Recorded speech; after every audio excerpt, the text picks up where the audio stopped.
ndagira ngo mbanze mbabwire ngo radio ya Sam Karenzi breaking news aha nishimye wimfasha ndifasha jara ye baba we Sam Karenzi yagize ihishurirwa afata radio ye ayita SK FM Sam Karenzi FM nishimye yahise akoze isoni satani MC Mutesi Scovia nuhagarariye RGB ana Peacemaker ari kumwe kandi na owner yanga nyiri 93.9 SKFM Ghana Sam Karenzi agiye kudufungura nanone ku mugaragaro batwereke ikirego cya SKFM 93 n'ibice 9. Ntugacikwe n'amakuru y'inyigisho n'ibiganiro bya Reni Today.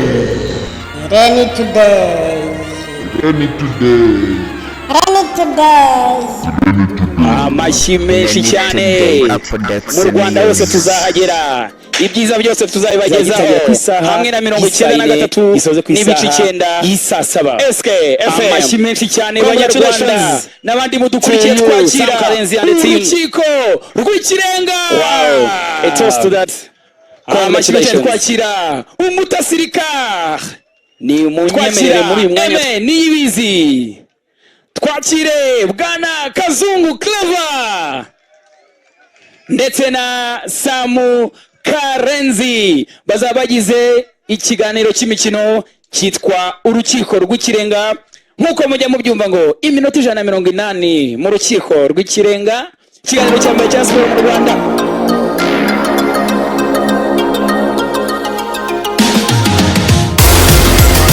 Reka ngusuhuze kandi mwifuriza gukomeza kugira ibihe byiza ikaze mu kiganiro Reni Today Showbiz Tonight.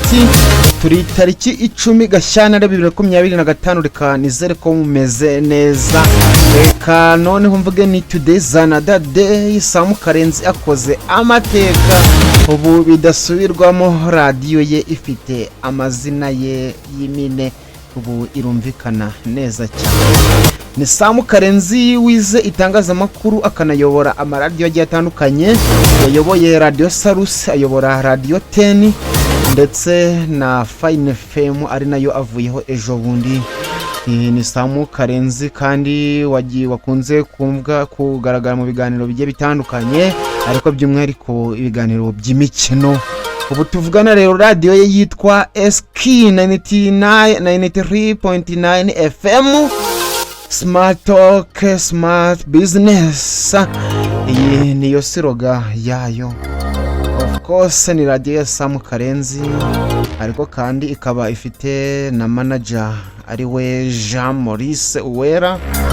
Uyu munsi rero kumanywa rero hamwe n'abanyamakuru bagiye batandukanye radio yafunguye ku mugaragaro. Murabibona neza ba Scovia bari bahari n'abandi benshi. Yego radio yatangiye kumvikana rero natwe mudukurikire ku mbuga nkoranyambaga zacu zigiye zitandukanye ariko by'umwihariko ahangaha kuri YouTube channel twitwa Reni Today. Anytime natwe twaba nkawe.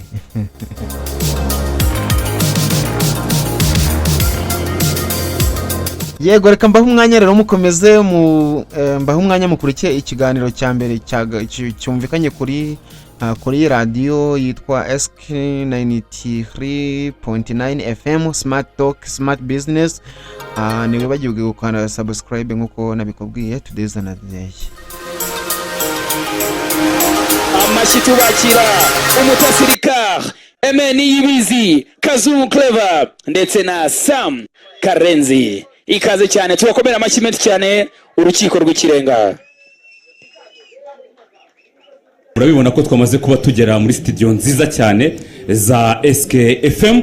Ni mu kiganiro urukiko rw'ikirenga aho tugiye kujya tubana kuva ku isaha y'isa 4 kugera ku isaha y'isa 7 hamwe n'abanyamakuru mwakunze n'uwo mu gikunda. Ndakwakiriye muri studio nubwo baje kwagera bwa mbere Senior Sam Karenzi umunyamakuru wa mbere mu Rwanda. Urakoze cyane ndakwakiriye ahubwo ko nagutanga. Ndakwakiriye Mutasi Shimwe Ricard. Yego. Nishimiye kubana nawe hano. Nishimiye kongera kwicara muri studio turi kumwe dukorana ikiganiro cyiza cyane. Impinduka ni nkeya gusa ubu ni urukiko rw'ikirenga rw'imikino. Sure. Nishimiye rero kuba ndi hano, twishimiye ko tuje kwivuga tukibwira abanyarwanda tukanababwira icyo dushoboye mu magambo make, nubwo abenshi bakizi ari nayo mpamvu bakitwishyuzaga, bari badukumbuye, bagiye babitwereka akenshi ko badukumbuye batubuze. So turaje rero kugira ngo twongere tubane. Yego. Ndakwakiriye cyane Senior Kazungu Clever, bari kugihongeraho n'umusaza n'umusaza njye ndyongeraho zakijyana n'umusaza uryongeraho. Ndakosora ndakwakiriye Senior Kazungu Clever, umusaza. Amina. Abarakora turavuga ngo amina. Urakoze cyane Umutasi Rikari. Yego. Mubisha umusore ari avuga ati ntabwo Rikari asanzwe rwose. Avuga ati kuri uyu munsi aje mu buryo bwihariye. Gute rero? Myambarire? Ku myambarire ngo aciye impaka cyane. Ku buryo kera bavuga ati ushobora kuba uri umudive. N'ubundi dumudivantiste umunsi wa karindwi. Burya kera rero baravuga ati abadive ibintu baba birimo neza. Abantu rero bagukunze ari benshi cyane kuva utangiye itangazamakuru, barabizi ko ijambo rya mbere ujya uvugira kuri mikoro ni ijambo ry'Imana. Uyu mwanya n'uwawe n'ubundi ubanza ugira icyo. Nibyo, ijambo ry'Imana ry'uyu munsi rero riri muri Abaheburayo ibice 4. Ni ijambo rikumbuza abantu gusoma Bibiliya cyane. Abaheburayo ibice 4 umurongo wa 12 uravuze ngo kuko ijambo ry'Imana ririzima, rifite imbaraga kandi rigira ubugi buruta bw'inkota zose, rigahinguranya ndetse kugeza ubwo rigabanya ubugingo n'umwuka, rikagabanya ingingo n'umusokoro, kandi rikabangukira kugenzura iby'umutima wibwira ukagambirira. Riboneka hehe? Mu Baheburayo ibice 4 umurongo wa 12. Ubwo iryo ni ryo jambo rya mbere umusaza Senior Kazungu Clever ni rya mbere rifunguye. Yego. Radio SKFM cyane. Asante sana. Ku rundi ruhande hari mugenzi wanjye n'umuvandimwe twarakoranye ahantu hatandukanye, bwana Aime Niyibizi, ndakwakiriye muri studio za SKFM. Yes, urakoze cyane Rikari kunyakira, ngira ngo inshuro zose bari byishimo kuba uri ahantu Amplice uri kumwe na team mwakoranye igihe kinini, ariko buri gikomeye hari umugabo tugize kuganira arambwira ngo ntako bisa kuba part ya team itangiye igikorwa runaka. So nanjye ndabyishimiye cyane ko ndumwe mu bari muri iki kiganiro, mu bari muri iki gikorwa by'umwihariko ariko muri launch ya radio nziza ya mbere mu gihugu, igomba kuba ifite ibiganiro bya mbere mu gihugu. Mu kanya gato nahoze numva ikiganiro kizajya kibanza mu gitondo cya bagenzi bacu, hari iki kiganiro, hari n'ibindi biribuze kuza, abantu baribuze kuza kumva. Ni impamvu yo guha abanyarwanda donc yo kumvisha abanyarwanda ko turi radio ya mbere mu gihugu this time. Donc ni amahirwe ku Rwanda kuba radio nk'iyo ivutse. Yes. Okay. Asante sana Aime Niyibizi, murabyumva ko team yose iri tayari mu kiganiro cya mbere cya sport mu Rwanda. Munabimenyereye ko niba dufitemo umunyamakuru wa mbere mu Rwanda ntago baratora undi. Igihembo aracyagifite. Radio murayibona neza kuva kuri front line team ya mu gitondo kugera kuri team y'urukiko rw'ikirenga n'izindi zigiye kugenda zikurikira. Tubijeje ko turi team ya mbere rwose mu Rwanda muri radio ikaba na radio ya mbere mu Rwanda. Senior Sam Karenzi, ni igihe kitarenze nk'amezi 2 niba mbyibuka neza, wari umaze utari kuri mikro. N'iki wakumbuye? Nakumbuye kuganira n'abanyarwanda, nakumbuye kubwira amakuru abanyarwanda, nakumbuye gukora operation icukumbuye. Numvaga mbikumbuye. Ndashima Imana rero ko uburyo bwongeye kuboneka. Nabwira abanyarwanda ko igihe ari iki, ni mabombe harya Kazu. Yavuze ati igihe ni iki, umuhinzi ajye guhinga, umurobyi ajye kuroba. Nibyo rero, igihe ni iki rwose kugira ngo abanyarwanda tubahe ibyo bakwiriye. Turabashimiye ko batweretse urukundo rudasanzwe.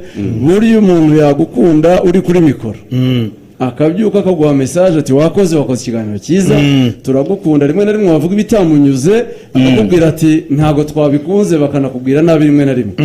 ariko umuntu kwereka ko yagukumbuye udahari uba bagukunda nirwo rukuru nyarwo akenshi iyo uvuye kuri mikoro bucya ntawe ukwibuka biba birangiye ariko kumara ukwezi abantu bavuga murihe ibintu ko twababuze ko bimeze bite ngira ngo mwese mwahuye nabyo benshi bambwira bati rwose twarabihiwe ntabwo turyohewe ngira ngo ari nko gufata amafunguro atarimo umunyu abenshi ahubwo bavuga ko cyangwa abarokore dukunda icyayi kitarimo isukari kugira ngo baranakibona ko kiri imbere yanjye benshi rero ni ubwo buryo bambwiraga ahubwo benshi urumva ibiganiro ariko hari ikiburamo rwose bakantuma no kuri Karenzi bati mumubwire turumva ko hari radiyo igiye kuza nimwihutishe ahubwo benshi barimo kutwumva nyine abo bantu bari badutegereje abenshi instead ahubwo bavuga ko babaye bahagaritse kumva ibiganiro bya siporo hari n'ababimbwiye ngira ngo izo feedback mwarazibonye cyane Karenzi na Kazungu na Rikari ariko niyo mpamvu navuze ngo igisubizo kiraha guhera uyu munsi sinzi rimwe na rimwe abafaransa baravuga ngo quelque chose marere bo hari igihe akagahe gaciyemo buriya nako hari icyo kaba kavuze kuko haba hari wa mugani w'akazungu abipimaho abagerageza kwipimaho nubwo atari ko byari bipanze ariko abantu baba barabonye umwanya wo kugereranya urukungu mu masaka ibintu bikivangura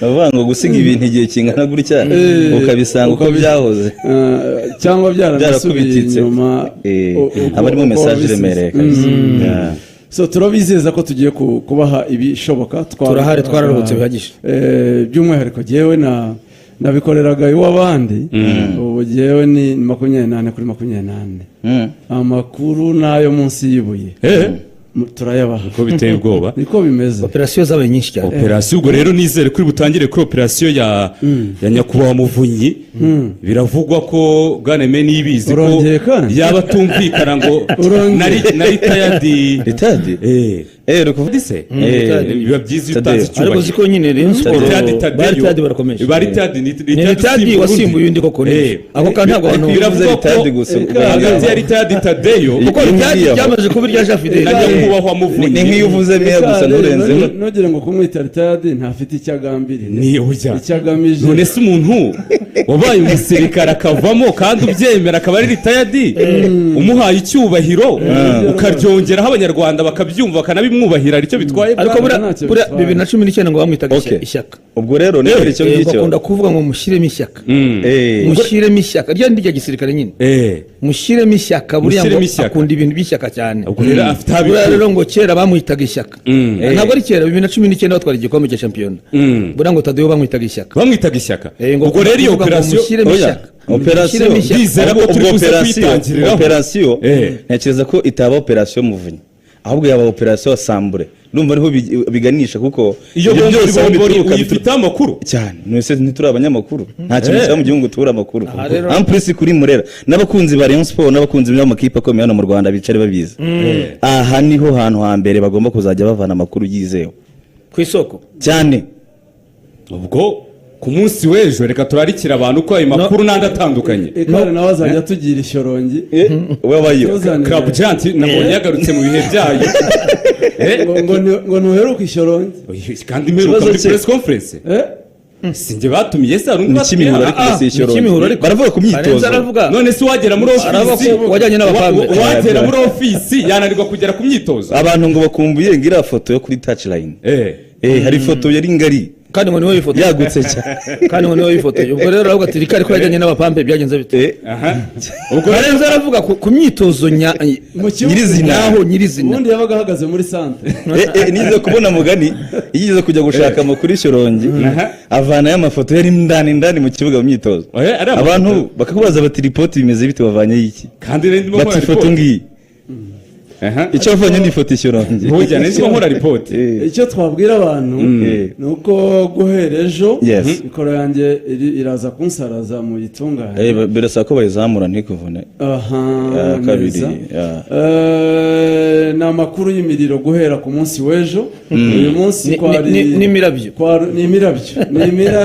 irabya Karenzi n'ubundi operasiyo zapfubye ni nyinshi tuzapfubura. Karenzi n'ubundi ntabwo telefoni zikora kuri we ariko hari akantu anyujijemo aravuga ati noneho ubundi iwanjye bivuze ngo narengeye kuvuga nta telefoni izahamagara ariko n'ubundi niyo yahamagara ariko n'ubundi nta telefoni ijya umuhamagara izahamagara niwe izahamagara hari ikintu bita ngo ni ukurega uwo uregera